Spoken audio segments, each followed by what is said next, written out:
Γεια σας.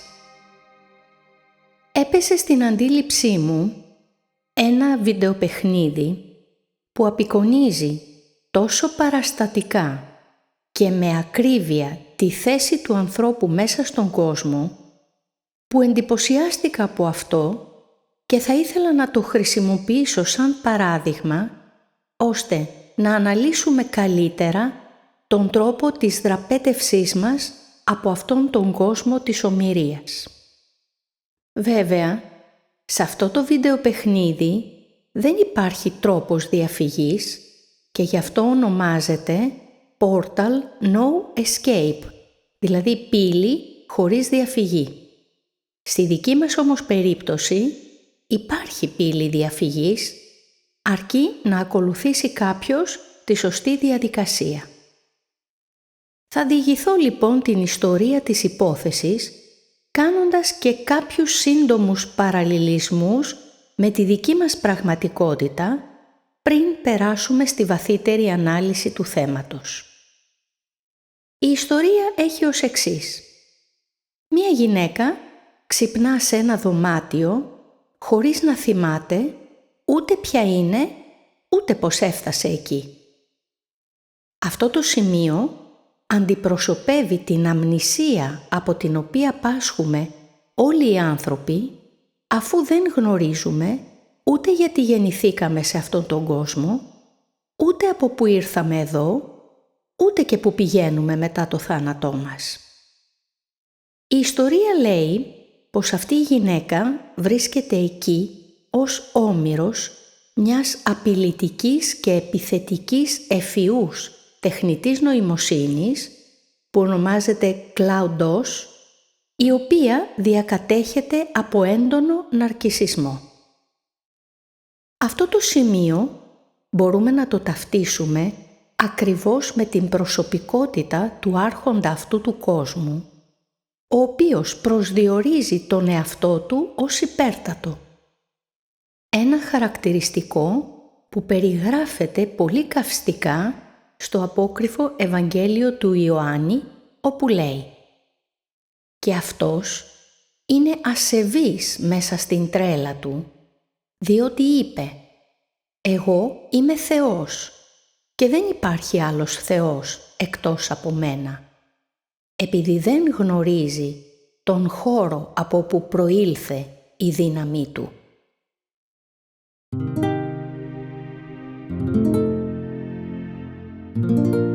Βλέποντας η ηρωίδα της ιστορίας μας αίματα στην μπλούζα της, διαπιστώνει πως υπάρχει κάτι χαραγμένο πίσω στο σβέρκο της. Με τη βοήθεια ενός καθρέφτη βλέπει πως υπάρχει εκεί ένας γραμμοκώδικας, δηλαδή ένα barcode. Αυτό το σημείο μπορεί να παραλληλιστεί με το διαδικό σύστημα λειτουργίας του διτού κόσμου μας, δηλαδή της φυλακής μας. Η γυναίκα κυριεύεται τότε από ανησυχία και ψάχνει κάποιο τρόπο διαφυγής. Ξαφνικά, πάνω σε έναν τοίχο της φυλακής, επισημαίνει μερικά μυστηριώδη σύμβολα που την προβληματίζουν και προσπαθεί να καταλάβει το μήνυμα που κρύβουν. Αυτά συμβολίζουν τους γρίφους αυτής της δημιουργίας που οι άνθρωποι καλούνται να λύσουν. Μια κάμερα ασφαλείας από κάποια γωνία της φυλακής παρακολουθεί ανελιπώς τις κινήσεις της. Η κάμερα ασφαλείας παραλληλίζεται με τον οφθαλμό ως τα πανθορά.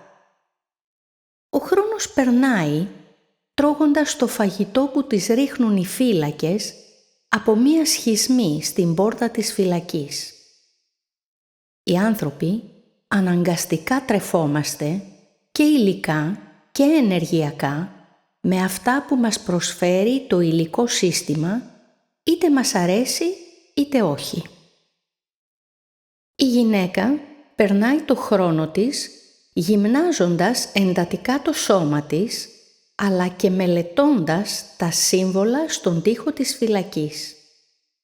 Αυτό συμβολίζεται με την πνευματική κυρίως άσκηση που είναι απόλυτα επιβεβλημένη προκειμένου κάποιος να μπει στη διαδικασία της δραπέτευσης από αυτή τη φυλακή της υλικοενεργειακής ύπαρξης, η οποία όμως πάντα συμβαδίζει και με την διερεύνηση των μυστηρίων αυτού του κόσμου. Η ηρωίδα της ιστορίας, αφού αποκωδικοποιεί το κρυμμένο μήνυμα των χαραγμένων συμβόλων, οδηγείται να ανακαλύψει κρυμμένη μέσα σε έναν τοίχο της φυλακής μία συσκευή. Αυτή η συσκευή της επιτρέπει να δημιουργεί πύλες στο χώρο.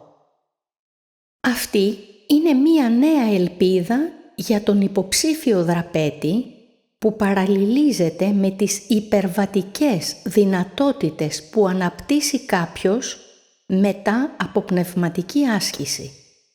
Αυτές οι υπερβατικές δυνατότητες μπορεί να εξυπηρετούν είτε τη θετική είτε την αρνητική δύναμη αυτού του κόσμου.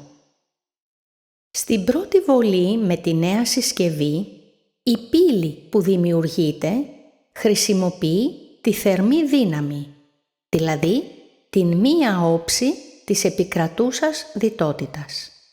Στη δεύτερη βολή, η πύλη που δημιουργείται χρησιμοποιεί την ψυχρή δύναμη, την αντίθετη δηλαδή όψη της θερμής δύναμης ως τμήμα και αυτή της διτότητας. Και οι δύο όμως πύλες που ανοίγουν οδηγούν την ηρωίδα πάλι μέσα στο κελί της, επειδή και οι δύο όψεις ανήκουν στο ίδιο κάλπικο νόμισμα. Η γυναίκα δραπετεύει όταν ένας φύλακας μπαίνει στο κελί της. Αυτή η έκβαση μπορεί να παραλληλιστεί με την ώρα του θανάτου μας, όπου φεύγουμε από το κελί του υλικού σώματος, περνώντας όμως, όπως θα διαπιστώσουμε στη συνέχεια, σε μία ευρύτερη φυλακή.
Η καταδίωξη της ηρωίδας ξεκινά με τους φρουρούς στο κατόπι της. Αυτή η σκηνή μπορεί να παρομοιαστεί με τις μεταθανάτιες περιοχές όπου η ψυχή καταδιώκεται από λεγεώνες πονηρών πνευμάτων, τα τελώνια και τους δαίμονες, που επιζητούν να παρεμποδίσουν την πορεία της, όπως περιγράφουν όλες οι θρησκείες. Η ηρωίδα, περνώντας από στενούς διαδρόμους και δύσκολα περάσματα, καταφέρνει να ξεφύγει, φτάνοντας στην στέγη του κτηρίου. Εκεί ακριβώς, στην ανώτερη ενεργειακή διάσταση της οροφής του κτηρίου, φτάνει και η ψυχή, αφού διαβεί όλες τις μεταθανάτιες βαθμίδες από την χαμηλότερη μέχρι την ανώτερη. Το πεδίο ανάπαυσης της ψυχής κάποιοι το αποκαλούν νιρβάνα. Όμως και αυτό το πεδίο, όπως θα διαπιστώσουμε, βρίσκεται πάλι εντός της φυλακής. Η γυναίκα της ιστορίας μας τότε διαπιστώνει ότι η εικόνα που βλέπει ως τοπίο μπροστά της δεν είναι πραγματική, αλλά ένα εικονοποιημένο, αδιαπέραστο όριο, και βάζοντας το χέρι της επάνω σε αυτό το όριο, συνειδητοποιεί ότι βρίσκεται σε μία ευρύτερη φυλακή που δεν βλέπει πουθενά πλέον την έξοδο. Αυτή η τελευταία σκηνή μου θυμίζει την εμπειρία δύο ανθρώπων της αρχαιότητας, όπου το βίωμά τους αποτυπώθηκε σε κείμενο. Λέει λοιπόν ο Ενόχ στο απόκρυφο βιβλίο του: «Ανυψώθην ούτω μέχρι του ουρανού και με το λίγον έφθασα εις τον τείχον του, κτισμένον με λίθους εκ κρυστάλλου, γλώσσε πυρός κινούμενε τον περικύκλωναν. Ήρχισα να καταλαμβάνομαι υπό φόβου».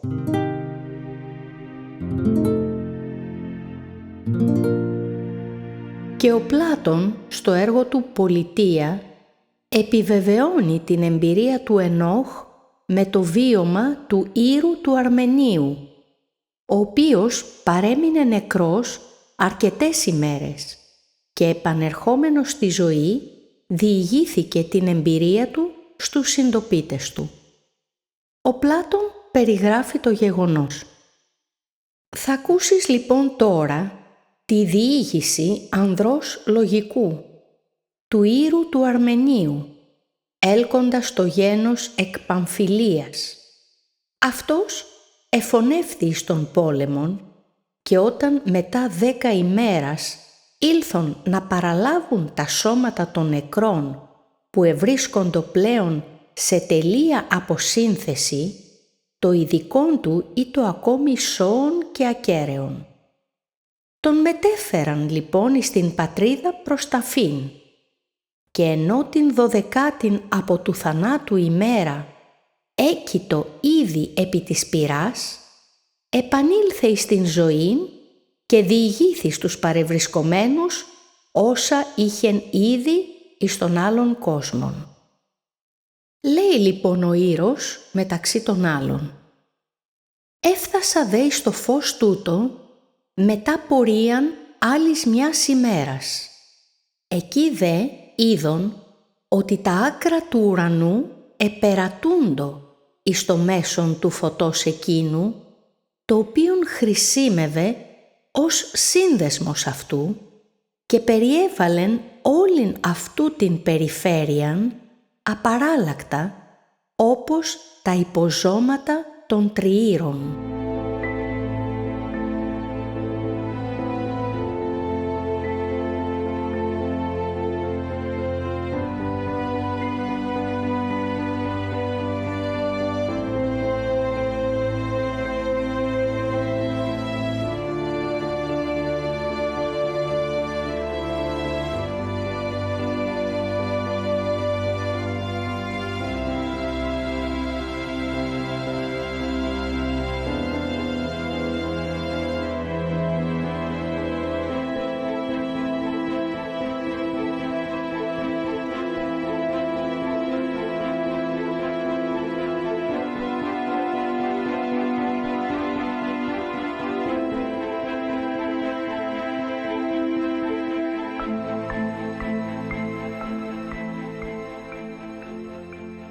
Θα περάσουμε τώρα σε μία βαθύτερη ανάλυση του θέματος. Οι εξουσίες αυτού του κόσμου, μέσω της ελευθέρας βούλησης που δήθεν μας παρέχουν, μας προτείνουν ως δυνατότητα επιλογής μία εκ των δύο αντίθετων θέσεων που υπάρχουν ως δυνάμεις αυτής της δημιουργίας. Έτσι, η ιστορία δείχνει ξεκάθαρα την δυνατότητα ανοίγματος πύλης διαφυγής και με τις δύο αντίθετες δυνάμεις αυτού του κόσμου μάτριξ. Την παγωμένη θετική και την πύρινη αρνητική. Καμία όμως πύλη δεν εξασφαλίζει τη δραπέτευση και οι δύο πύλες οδηγούν τον δραπέτη ξανά στο κελί του, επειδή και οι δύο αυτές δυνάμεις βρίσκονται στην κυριαρχία της φυλακής του Μάτριξ. Αυτό κάνουν οι άνθρωποι. Χρησιμοποιούν τα εργαλεία του Μάτριξ και με αυτά φιλοδοξούν να δραπετεύσουν. Εντάσσονται λοιπόν σε ομάδες. Άλλοι με την θετική πλευρά, όπου εκπαιδεύονται είτε στη θετικότητα, είτε στις θεραπείες, είτε στην ενόραση, την μελλοντολογία και στις άλλες ευνοϊκές παροχές της έκτης αίσθησης, και άλλοι, ενταγμένοι στην αρνητική πλευρά, υπηρετούν τις σκοτεινές δυνάμεις και την μαγεία, ευελπιστώντας πως αυτές θα τους ανοίξουν την μεγάλη πύλη. Η θετικότητα στόχο έχει να εμφανίσει τη φυλακή του Μάτριξ όμορφη και δελεαστική, αναχαιτίζοντας κάθε επίδοξο δραπέτη να την εγκαταλείψει. Η αρνητικότητα πετυχαίνει να τον βραχικυκλώσει. Μία θλιβερή κατάσταση. Η πραγματική παγίδα του ανθρώπου είναι ότι δεν έχει αντιληφθεί ακόμη πως και οι δύο αντίθετες δυνάμεις, το καλό και το κακό, είναι υπηρέτες του Μάτριξ.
Όταν το ενοποιημένο, αδιέρετο, αληθινό φως εγκλωβίστηκε ανάμεσα στα δύο πολικά αντίθετα της χάσης αυτής της διτής δημιουργίας, υποχρεώθηκε να ταλαντώνεται σε μία ανέλπιδη προσπάθεια προκειμένου να τα ενώσει, διοχετεύοντας και αναλώνοντας έτσι την ενέργειά του στην κίνηση μεταξύ των αντίθετων πόλων, οι οποίοι ποτέ δεν ενσωματώνονται σε έναν. Έτσι γεννήθηκε η ψευδαίσθηση της κίνησης και της εναλλαγής. Η ταλάντωση είναι κύμα που συμβολίζεται με την κυματοειδή κίνηση του φιδιού. Όλα τα όντα, καθώς κινούνται, ταλαντώνονται. Όμως η κίνηση του φιδιού περιγράφει ξεκάθαρα αυτή την ταλάντωση. Στη συγκεκριμένη ιστορία, τα χαρακτηριστικά του Yin και του Yang περιγράφονται πολύ πετυχημένα. Ενώ η ηρωίδα επιχειρεί να δραπετεύσει από την θερμή, για παράδειγμα, πύλη, επιστρέφει πάλι στο κελί της από την αντίθετη πύλη, την ψυχρή. Ο νόμος της ταλάντωσης επικρατεί παντού, καθώς η κάθε κατάσταση γεννάει το αντίθετό της. Έτσι, η θερμή πύλη ανοίγει πέρασμα στην ψυχρή, όπως η ημέρα γεννάει τη νύχτα και η νύχτα γεννάει τη μέρα. Η εισπνοή φέρνει την εκπνοή και η εκπνοή φέρνει την εισπνοή. Παντού ο ίδιος ατέρμον κύκλος της εναλλασσόμενης ταλάντωσης, όπου το κάθε τι γεννάει το αντίθετό του και απλά μεταλλάσσεται. Όλα υπόκεινται σε αυτόν τον απαράβατο νόμο.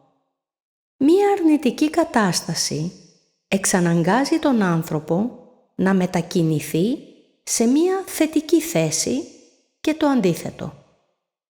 Αυτό άλλωστε δηλώνει και ο δεύτερος θερμοδυναμικός νόμος της εντροπίας και της ενθαλπίας, όπου κάθε τι αποκτά προοδευτικά όλο και μεγαλύτερη αταξία, επειδή οτιδήποτε αυξάνει την τάξη έχει ως αναπόφευκτη συνέπεια ότι κάπου αλλού θα αυξήσει την αταξία.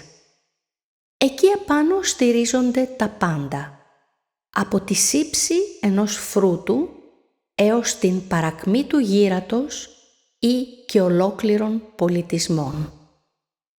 Στην πραγματικότητα δεν υπάρχει ούτε καλό ούτε κακό, ούτε θετικό ούτε αρνητικό, παρά μόνο η δική μας εναλλασσόμενη αντίληψη ανάλογα με το σημείο του τροχού της ζωής που βρισκόμαστε σε κάθε διαφορετική περίσταση.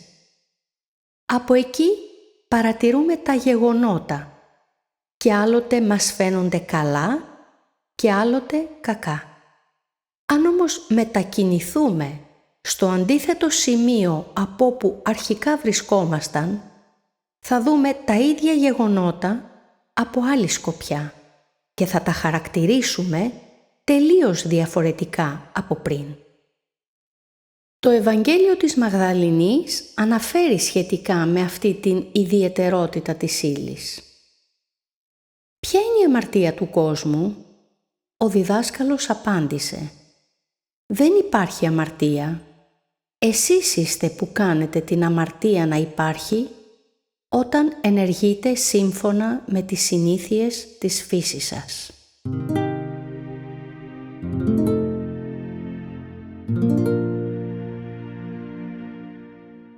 Και θα αναρωτηθεί τότε κάποιος: και πώς μπορούμε να δραπετεύσουμε από όλη αυτή την παγίδα, αφού είτε χρησιμοποιήσουμε τα εργαλεία της θετικής πλευράς, είτε της αρνητικής, είμαστε καταδικασμένοι να αποτύχουμε?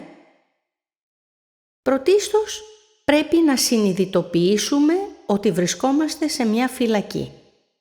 Συμπτωματικά, η ιστορία του video game απεικονίζει την ίδια περιγραφή που δίνω μέσα στο βιβλίο μου για την ψευδεπίπλαστη ελευθερία του ανθρώπου.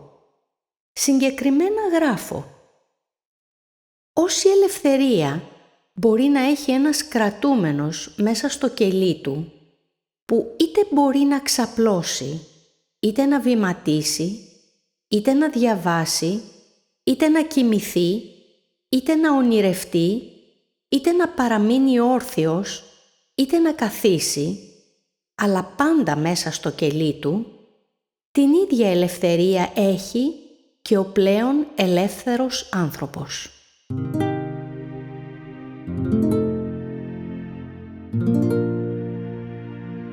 Αυτήν όμως τη φυλάκιση την περιγράφει και ο Πλάτων στο έργο του Φέδων περί ψυχής. Και λέει: η δικαιολογία λοιπόν που λέγεται για αυτά κατά την μυστική διδασκαλία είναι ότι οι άνθρωποι είμαστε μέσα σε κάποια φυλακή και ότι δεν πρέπει κανείς ούτε να ελευθερώνει τον εαυτό του, ούτε να δραπετεύει, και ότι οι θεοί φροντίζουν για εμάς και πως εμείς οι άνθρωποι είμαστε ένα από τα κτήματά τους.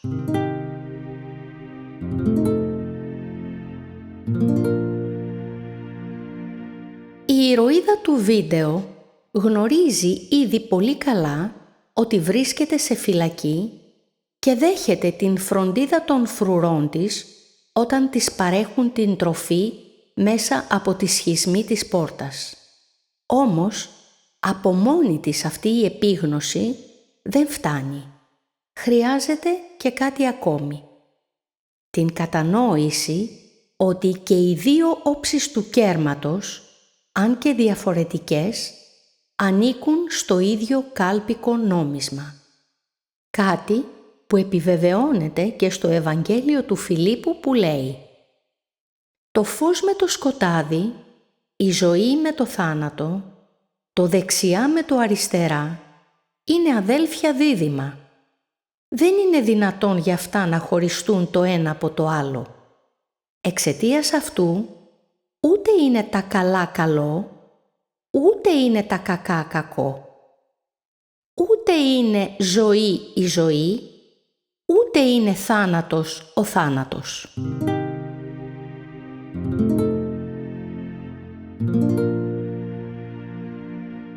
Αυτή η επίγνωση της καθολικής διτότητας οδηγεί κατ' επέκταση στη συνειδητοποίηση της διτής και διαχωρισμένης δικής μας ύπαρξης.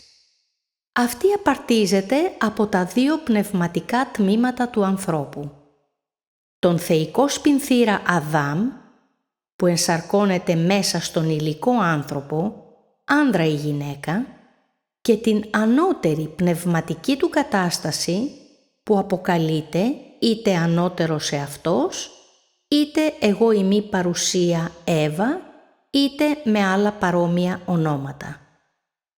Ο Πλάτων, στο απόσπασμα από το Συμπόσιο, όπου περιγράφει την ενοποιημένη υπόσταση του ανθρώπου, δεν αναφέρεται στην υλική του κατάσταση, αλλά σε μία πνευματική. Γι' αυτό λέει πως αρχικά ο άνθρωπος ήταν στρογγυλός, που είχε τις πλευρές του σε κύκλο. Το επίμαχο σημείο είναι ο διαχωρισμός εκείνου του ανθρώπου από τον Δία, ένας διαχωρισμός αντίστοιχος με εκείνον του Αδάμ και της Εύας. Το απόσπασμα αναφέρει τα εξής. Διότι η παλαιότερη φύση μας δεν ήταν όπως είναι τώρα, αλλά διαφορετική. Όχι όπως είναι σήμερα δύο είδη, το αρσενικό και το θηλυκό, αλλά πρώτερα υπήρχε ένα τρίτο είδος, κοινό αυτών των δύο, του οποίου το όνομα πλέον δεν υφίσταται, διότι αρσενικοθήλικος ήταν τότε ο άνθρωπος, ένας και κατά το είδος και κατά το όνομα κοινός, από το αρσενικό και από το θηλυκό. Έπειτα, κάθε άνθρωπος αυτού του είδους στρογγυλός ήταν και είχε τις πλευρές του σε κύκλο. Ο Ζεύς είπε «Θα χωρίσω στα δύο κάθε έναν, ώστε να γίνουν ασθενέστεροι».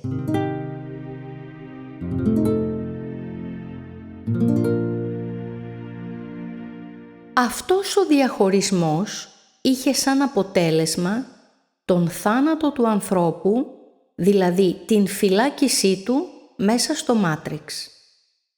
Το Ευαγγέλιο του Φιλίππου το ξεκαθαρίζει. Όταν η Εύα βρισκόταν μέσα στον Αδάμ, δεν υπήρχε θάνατος. Όταν χωρίστηκε από αυτόν, ο θάνατος επήλθε.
Αν λοιπόν κάποιος άνθρωπος, διαχωρισμένος από το ανώτερο πνευματικό του τμήμα, αποφασίσει να δραπετεύσει από το μάτριξ, θα αποτύχει. Για να δραπετεύσει, θα πρέπει να είναι ακέραιος, πλήρης, δηλαδή ενοποιημένος. Ας δούμε τώρα πώς αυτό μπορεί να επιτευχθεί. Τα πάντα σε αυτόν τον κόσμο είναι ένα φράκταλ που επεκτείνεται επαναλαμβανόμενο. Ό,τι υπάρχει στον μικρό κόσμο υπάρχει και στον μεγά κόσμο. Κάθε επίπεδο έχει μία αντιστοιχεία και με όλα τα υπόλοιπα επίπεδα. Ας έρθουμε λοιπόν στο αξίωμα που διατυπώνουν οι φυσικοί και λένε: αν δύο φωτόνια, τα οποία κάποια στιγμή έχουν αλληλεπιδράσει πολύ στενά, κατόπιν τα απομακρύνουμε οσοδήποτε, τότε αυτά τα δύο φωτόνια δεν συμπεριφέρονται σαν δύο διαφορετικά αντικείμενα, παρά σαν ένα ενιαίο με κοινές ιδιότητες και εκφράσεις. Αν τα απομακρύνουμε πάρα πολύ μακριά και πρικοδοτήσουμε το ένα με κάποια πληροφορία, τότε με έκπληξη διαπιστώνουμε ότι η πληροφορία αυτή μεταβιβάζεται στο άλλο με ταχύτητες πολλαπλάσιες της ταχύτητας του φωτός.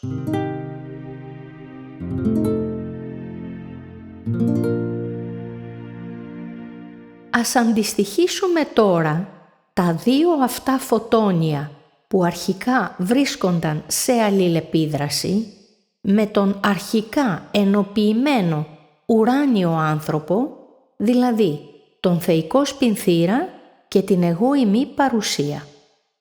Με τον διαχωρισμό τους, αυτά τα δύο φωτόνια μοιάζουν με τον Αδάμ και την Εύα που απομακρύνονται το ένα από το άλλο και ακολουθούν το κάθε ένα μία δική του πορεία.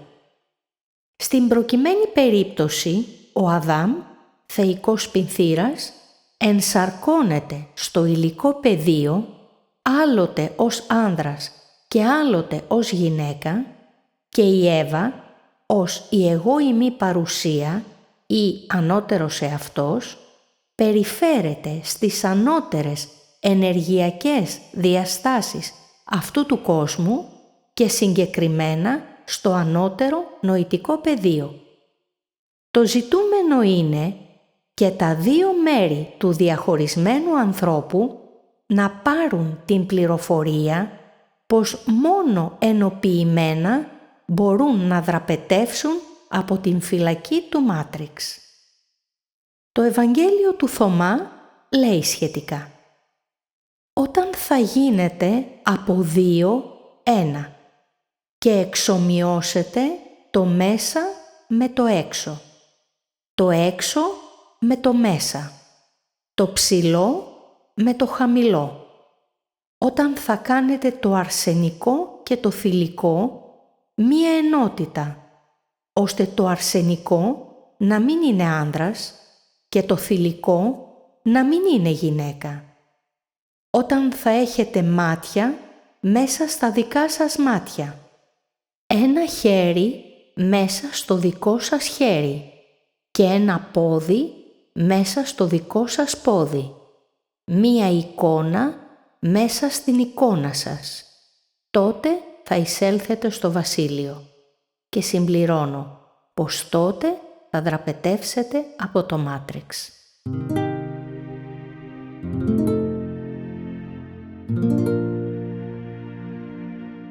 Την ώρα που αυτή η πληροφορία θα γίνει κατανοητή, τότε και τα δύο πνευματικά τμήματα του ανθρώπου θα ξεκινήσουν μία διαδικασία επανένωσης. Όμως, τη μεγαλύτερη μερίδα αυτής της υποχρέωσης την επομίζεται το ενσαρκωμένο τμήμα του ανθρώπου.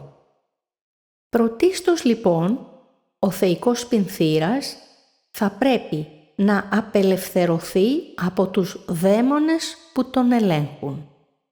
Αυτό επιτυγχάνεται μετά από εντατική και μακροχρόνια πνευματική άσκηση πάνω στις 3 φάσεις της αυτογνωσίας που συνδυάζεται μαζί με προσευχή και διαλογισμό. Υπάρχουν πολλά είδη διαλογισμού. Όμως, αυτός ο διαλογισμός που απαιτείται για τη συγκεκριμένη δουλειά στοχεύει στον εντοπισμό των προβληματικών στοιχείων του χαρακτήρα και με τεχνικές ελέγχου του νου αυτά τα ελαττωματικά στοιχεία θα πρέπει να περιοριστούν ώστε η χαμηλή φύση του ανθρώπου να τιθασευτεί και οι δαίμονες των παθών και των αδυναμιών να σιγάσουν, αφήνοντας τον δρόμο ελεύθερο προς το 7ο ενεργειακό κέντρο. Μόνο έτσι ο φυλακισμένος θεϊκός πινθύρας θα μπορέσει να φτάσει στο σημείο όπου θα συναντήσει το ανώτερό του πνευματικό κομμάτι και να ενωθεί μαζί του. Αυτή είναι μία περίοδος αραβώνος.